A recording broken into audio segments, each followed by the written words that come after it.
Bonjour chers étudiants, bienvenue dans cette quatrième séance de notre cours Introduction à la macroéconomie.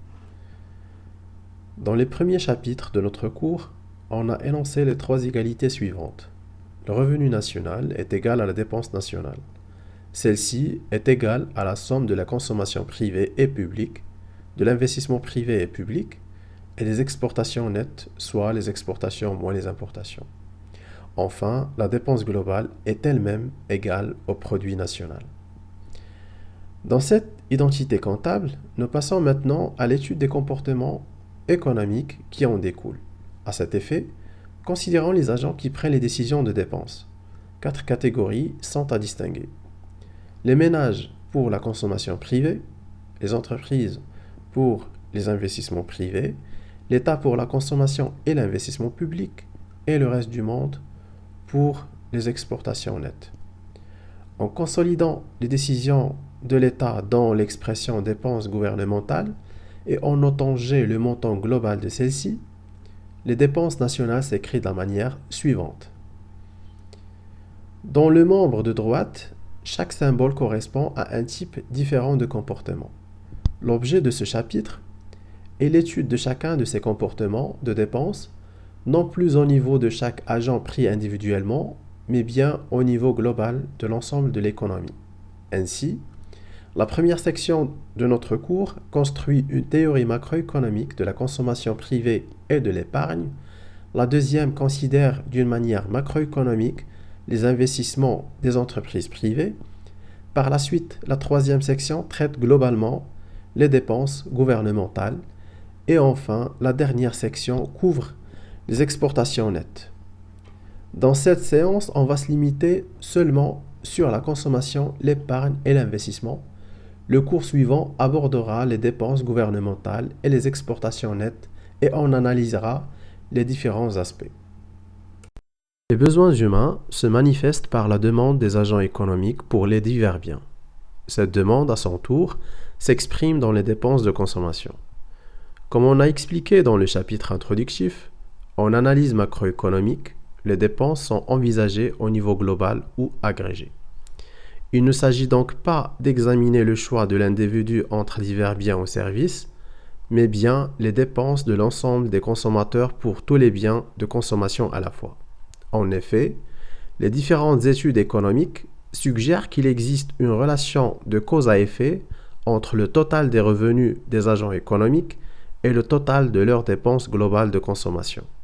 Dans ce sens, une augmentation du revenu implique généralement une augmentation de la consommation. Cette relation porte le nom de fonction de consommation qui se définit comme la relation qui existe entre le montant global du revenu dans l'économie et le montant global consommé. La fonction de consommation est représentée généralement par une droite de la forme suivante. C égale C0 plus CY. En termes économiques, le coefficient C, qui correspond à la pente de la courbe, et donc la dérivée de la fonction de consommation, ont reçu le nom de propension marginale à consommer.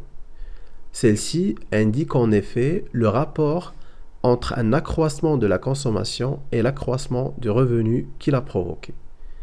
Quelle que soit la forme de la fonction de consommation, notons que la propension marginale à consommer est toujours considérée comme n'étant pas supérieure à l'unité, c'est-à-dire qu'elle est comprise entre 0 et 1.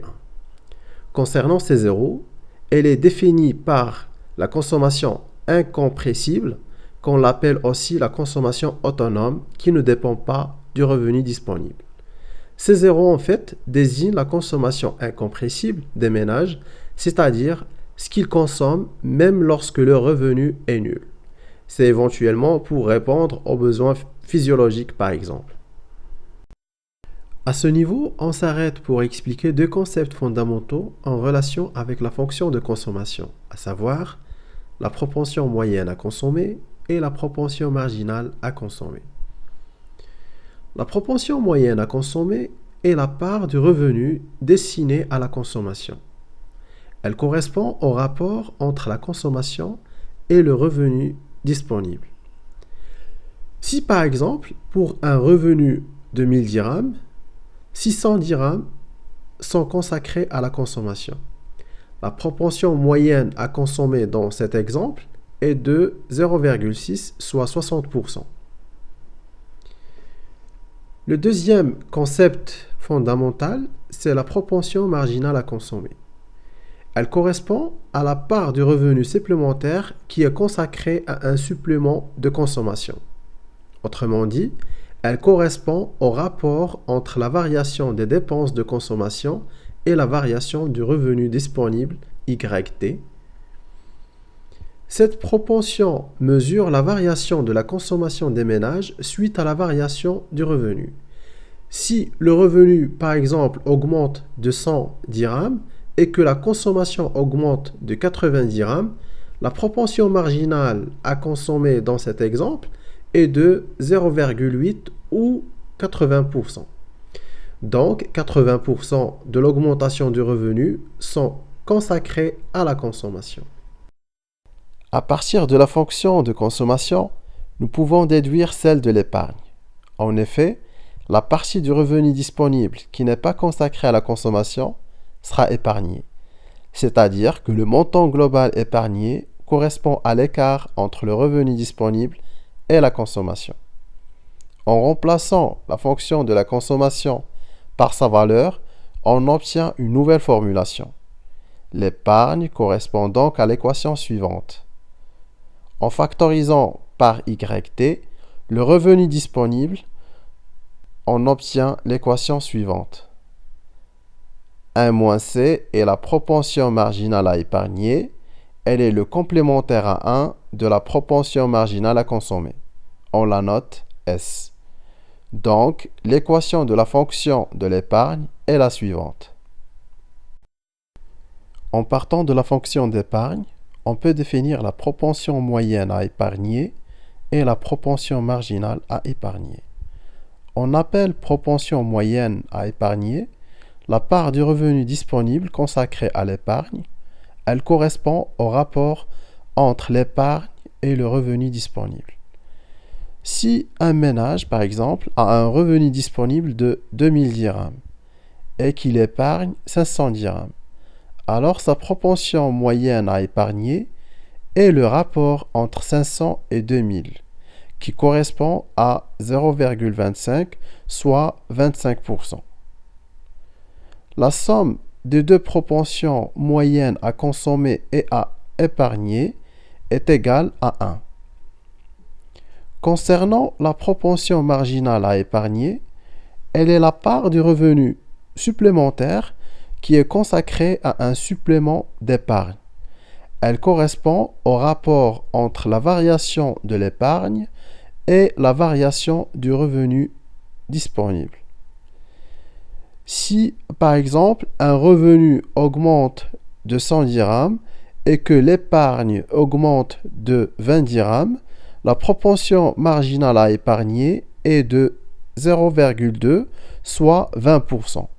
On peut dire que 20% de l'augmentation du revenu sont consacrés à l'épargne. Il est à noter également que la somme des deux propensions marginales à consommer et à épargner est égale à 1. Alors, si on veut analyser d'une manière graphique la relation qui existe entre le revenu, la consommation et l'épargne, on peut utiliser un repère orthonormé. La première bisectrice représente le lieu des points pour lesquels les dépenses de consommation sont égales au montant du revenu. Cette droite permet de repérer si les dépenses que décrit la courbe de consommation sont inférieures, égales ou bien supérieures au niveau du revenu. La courbe de la consommation, dont l'équation s'écrit sous la forme AX plus B, peut être tracée sur notre repère de la manière suivante. Donc, l'intersection entre la courbe de consommation et la première bisectrice va nous permettre d'identifier tout d'abord le seuil d'épargne et également les situations dans lesquelles le montant de l'épargne est positif ou bien négatif. Pour la situation où les dépenses sont supérieures à l'épargne et donc négatives, il y a ce qu'on appelle une désépargne, c'est-à-dire qu'on fasse recours à des emprunts pour consommer ou bien on vit sur les réserves. Au-delà du seuil d'épargne, les dépenses sont inférieur au revenu, alors l'épargne est positive. Ce qui s'applique aux grandeurs totales de l'épargne et de la consommation vaut aussi pour les grandeurs marginales. À la suite d'un accroissement du revenu, la fraction non consommée est automatiquement considérée comme épargnée. Il en résulte que la somme de la propension marginale à consommer et de la propension marginale à épargner est toujours égale à l'unité, puisqu'une unité supplémentaire de revenu ne peut être consacrée qu'à l'accroissement de la consommation ou à l'accroissement de l'épargne.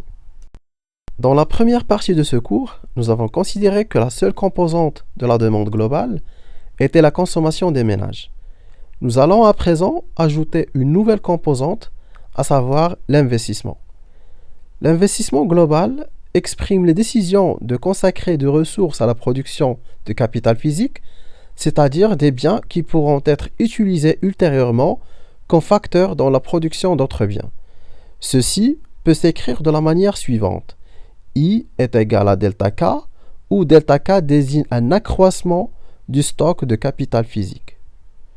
Alors, l'ensemble des dépenses de ce type, faites par les entreprises, constitue ce qu'on appelle l'investissement brut. Si les dépenses qui ne servent qu'à remplacer du matériel usagé ou bien déprécié sont retranchées de ce montant, il reste ce qu'on appelle l'investissement net. Fondamentalement, ce sont les anticipations des entrepreneurs, leur esprit d'initiative et leurs attentes qui sont en cause. Au niveau microéconomique, le chef d'entreprise investira dans la mesure où la somme qu'il doit payer pour obtenir les fonds nécessaires à l'acquisition du capital physique est inférieure au rendement qu'il attend de ce capital. Cette attitude est résumée dans le calcul de la valeur nette actualisée des projets qui détermine le profit attendu en comparant les coûts présents et futurs aux recettes que ces projets permettront d'obtenir. Le rôle du taux d'intérêt, dont dépend le facteur d'actualisation, est prédominant.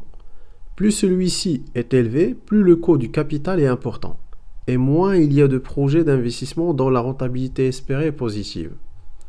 Ainsi, l'investissement global peut être considéré comme une fonction décroissante du taux d'intérêt sur le marché financier. Graphiquement, pour un taux d'intérêt I1, la quantité totale d'investissement correspond au premier niveau I1. Pour un taux d'intérêt plus élevé I2, elle sera plus faible par rapport à la première. Le nombre des projets qui voient le jour dépend en outre du niveau général de l'activité économique, c'est-à-dire du revenu national, et donc de la dépense globale. Si la situation de l'économie est telle que le capital physique existant est pleinement employé et que la demande totale s'accroît, il y aura une incitation à augmenter la capacité de production et donc à investir. L'investissement total apparaît alors comme une fonction croissante du niveau de revenu, s'exprimant graphiquement par une courbe ascendante de gauche à droite. Les deux facteurs ainsi identifiés peuvent être combinés en une seule fonction sous la forme suivante. Il s'agit d'une fonction décroissante en I et croissante en Y, dont la représentation graphique rappelle les courbes de demande habituelles. En effet, une modification du prix, c'est-à-dire du taux d'intérêt ou du coût du capital des investissements, entraîne un déplacement le long de la courbe, tandis qu'un changement du revenu Y provoque un déplacement de la courbe elle-même. Ainsi, notre cours touche à sa fin. Je vous donne rendez-vous dans la prochaine vidéo pour la suite de ce chapitre et qui sera consacré à l'analyse des différents aspects relatifs aux dépenses gouvernementales et aux exportations nettes.